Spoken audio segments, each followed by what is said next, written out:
Did you hear about the conspiracy that shook the world? Hey everybody, welcome back to Brittany's Archive. Today's video could one day save your life. Knowledge is power, and these are powerful facts.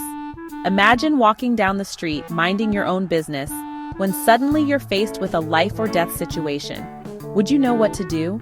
Today, we're diving into 20 little-known facts that just might save your life someday. From survival tactics to everyday hazards, these tips are more than just good advice. They're potential lifesavers. Pay close attention because you never know when you might need them. Okay, let's do this. All right, let's kick things off with a big one. The rule of 3. If you ever find yourself lost in the woods, stranded on a mountain, or in any survival situation, remember this. You can survive 3 minutes without air, 3 hours without shelter in extreme conditions, 3 days without water, and 3 weeks without food. That's right, you can go a surprisingly long time without eating, but water is absolutely essential. So if you're ever in a jam, prioritize your needs in that order. Start by securing breathable air.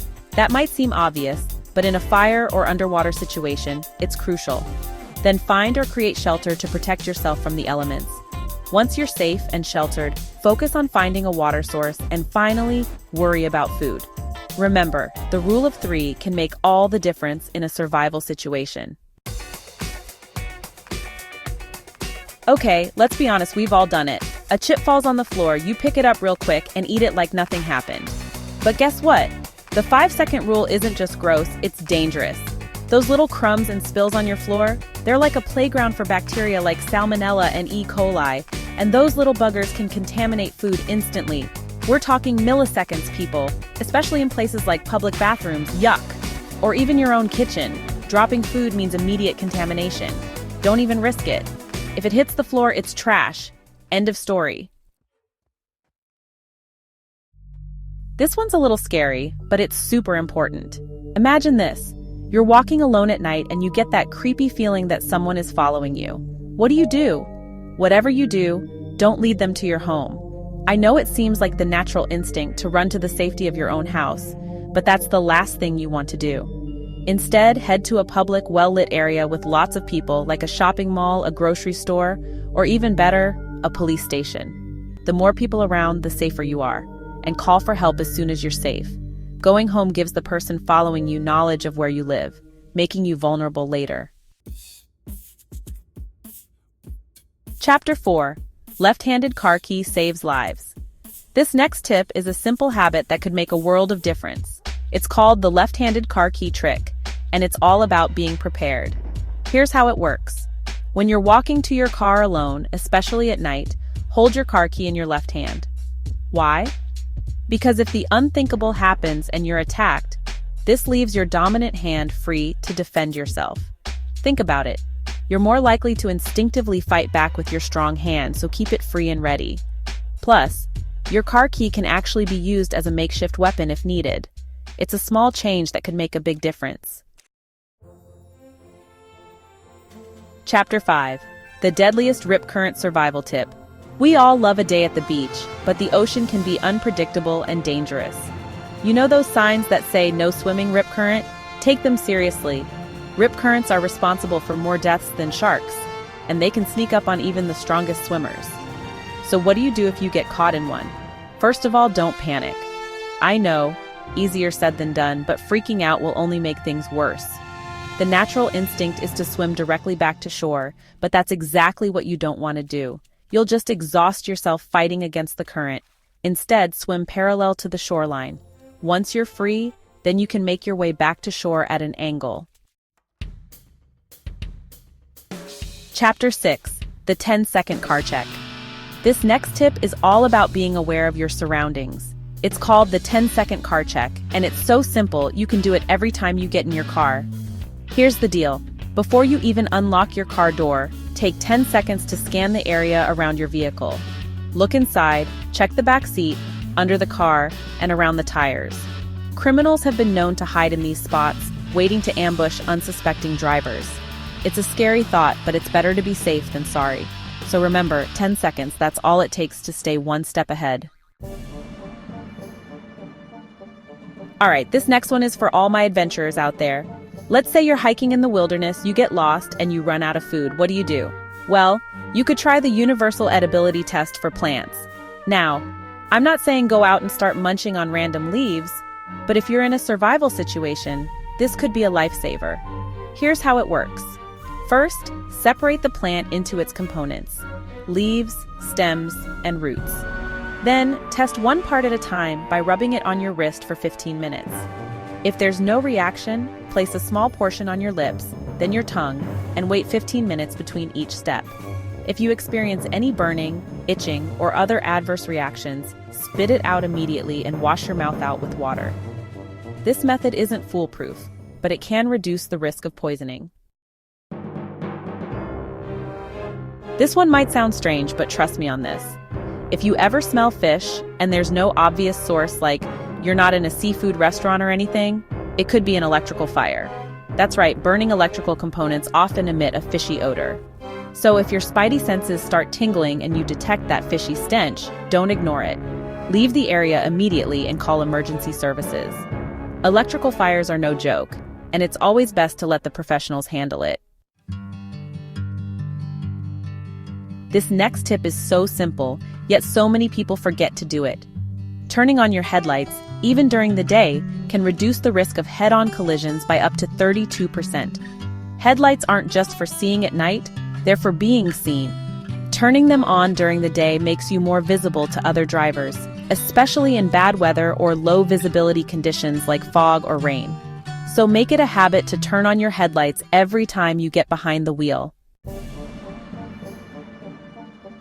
Chapter 10. Know your exits. This next tip is all about being prepared for the unexpected. Whenever you enter a public space, a movie theater, a shopping mall, a restaurant, take a moment to locate all exits. And I don't just mean the main entrance you came through. Look for emergency exits, fire escapes, any way out. Knowing all possible exits increases your chances of escape. You never know when you might need to make a quick getaway. Chapter 11. Don't inflate life jackets inside. If you're in a sinking plane and you have a life jacket, do not inflate it until you're outside the aircraft. If you inflate your life jacket inside the plane and water starts rushing in, it will push you upward and pin you to the ceiling, preventing you from escaping. So, swim out of the plane first, then inflate your life jacket once you're safely outside. Chapter 12. The 3 S's of choking. Choking is a terrifying experience, both for the person choking and for those around them. But knowing the signs and how to react quickly can be the difference between life and death. Remember the 3 S's of choking: silence, struggle, and signaling. If someone is choking and can't cough, speak, or breathe, those are the 3 S's. It's time to act fast. Perform the Heimlich maneuver immediately and call emergency services. Chapter 13. Getting a flat tire is never fun, but it can be downright dangerous if it happens on a busy highway. If you ever get a flat tire while driving, do not stay in your car. Move to a safe location away from traffic, as far off the road as possible, and call for help. Too many accidents occur when drivers are hit by passing cars while changing a tire on the roadside. It's just not worth the risk. Chapter 14. This next tip is a good one to know, just in case you ever find yourself trapped in a sinking car. If you need to break a car window to escape, aim for the corners of the window when using a car escape tool or any heavy object. The edges are the weakest points, making it easier to shatter the glass and escape quickly. Go for the corners. We all know to dial 911 in an emergency, but did you know that dialing 112 can also connect you to emergency services? It's the international emergency number and works even if your phone is locked or out of credit. This can be a lifesaver when traveling or in an unfamiliar area. This next tip is a bit controversial, but it's worth mentioning. In some situations, wasp spray can be a more effective self-defense tool than pepper spray. Wasp spray can shoot up to 20 feet, giving you a greater distance from an attacker. However, it's important to check your local laws and regulations before carrying wasp spray for self-defense. In a house fire, every second counts, and knowing what not to do can be just as important as knowing what to do. If you ever have to escape a house fire, never cover yourself with a blanket while escaping. Instead, use a wet cloth to cover your mouth and nose to filter out smoke, and crawl low to the ground to avoid inhaling as much smoke as possible. Jumping into cold water can be exhilarating, but it can also be dangerous if you're not prepared. When your body hits cold water, it can go into cold water shock, which can cause hyperventilation and even lead to drowning. If you ever fall into freezing water, resist the urge to swim immediately. Instead, try to float on your back and control your breathing for 60 to 90 seconds until your body acclimates to the cold.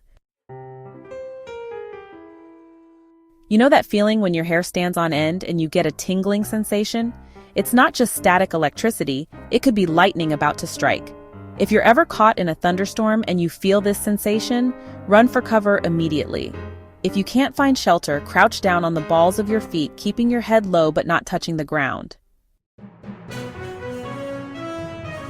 If someone ingests poison, the first instinct is often to induce vomiting. However, this can actually do more harm than good, especially if the substance is corrosive. Instead of automatically inducing vomiting, call poison control immediately for the correct advice.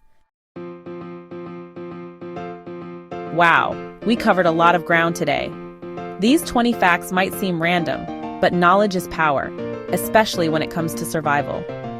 Knowing what to do in a split second can mean the difference between life and death. If you found this video helpful, don't forget to like, subscribe, and share it with someone who might need to know this someday. Thanks for watching and stay safe out there. As always, stay curious.